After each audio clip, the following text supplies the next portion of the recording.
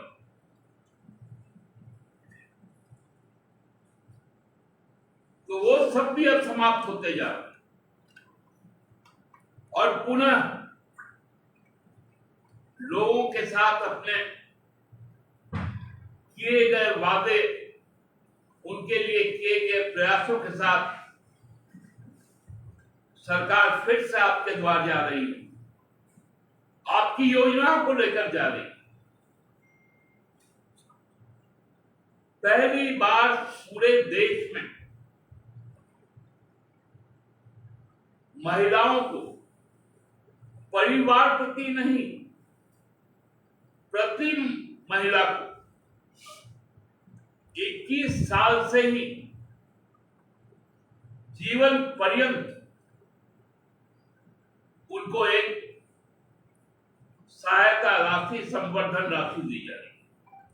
21 साल से 50 साल और 50 साल से फिर आजीवन। साथ साथ पुरुष को भी 50 साल से आजीवन सर्वजन पेंशन योजना के तहत रोजगार के कई योजनाएं एक साथ, अबुआ आवास,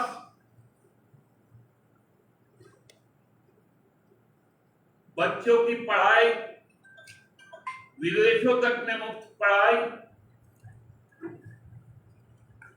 जटिल रोगों के इलाज, ये लगभग 108 फ्लैगशिप योजनाएं जो सरकार चला रही है। स्कूल ऑफ एक्सीलेंस, उनको लेकर पुनः जनता के द्वार जाने का काम है। और भारतीय जनता पार्टी अब चोर पुलिस के खेल में उलझ कर रह रही है। यही कहना था आप लोगों को। बहुत बहुत धन्यवाद। दादा, एक सवाल है। आज चंपैदा बीजेपी का दामन थाम लिए और उन्होंने मन से कहा कि अब आदिवासियों की लड़ाई हम लड़ेंगे भाजपा के साथ मिलकर। चंपैदा हमारे नेता रहे हैं, आंदोलनकारी भी रहे हैं।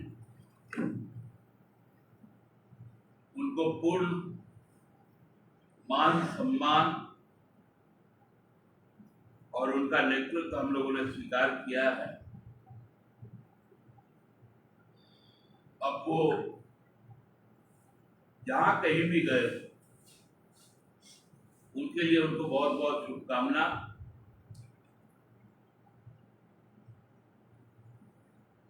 लेकिन हमको लगता है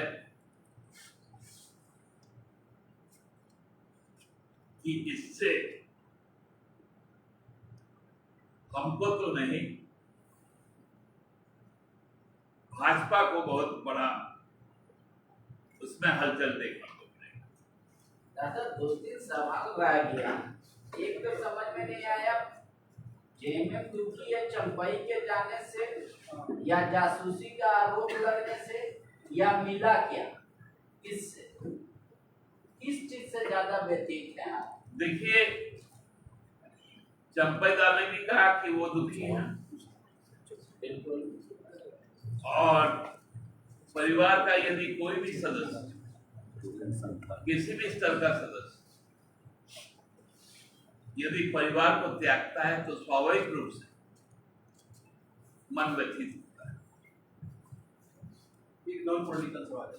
यूपीएससी चेयरमैन का पोस्ट कैंडिडेट उठा दिया और जो 11 यूपीएससी से रिजल्ट पेंडिंग, उसको लेकर थोड़ा कंफ्यूजन है कि क्या चेयरमैन खाली बाकी वो मेंस का रिजल्ट जारी होगा? मुझे यूपीएससी के बारे में कोई जानकारी नहीं। फिर भी कमिटमेंट तो होना चाहिए सरकार की तरफ से कि इसमें वो सरकार से संबंधित चीजें हैं। आप दादा, एक और बात आप बोल रहे हैं, मेरे प्रतिद्वंदी पार्टी भाजपा चंपई दा अभी थोड़ी देर पहले पंच से बोले कि हमारा साथ पहले भी गठबंधन रहा है और यही आगे कर सकता है, अच्छा कांग्रेस नहीं कर सकता, आदिवासी का कांग्रेस विकास नहीं कर सकता, इसलिए हम पुराना पार्टी साथी पार्टी को साथ दिया।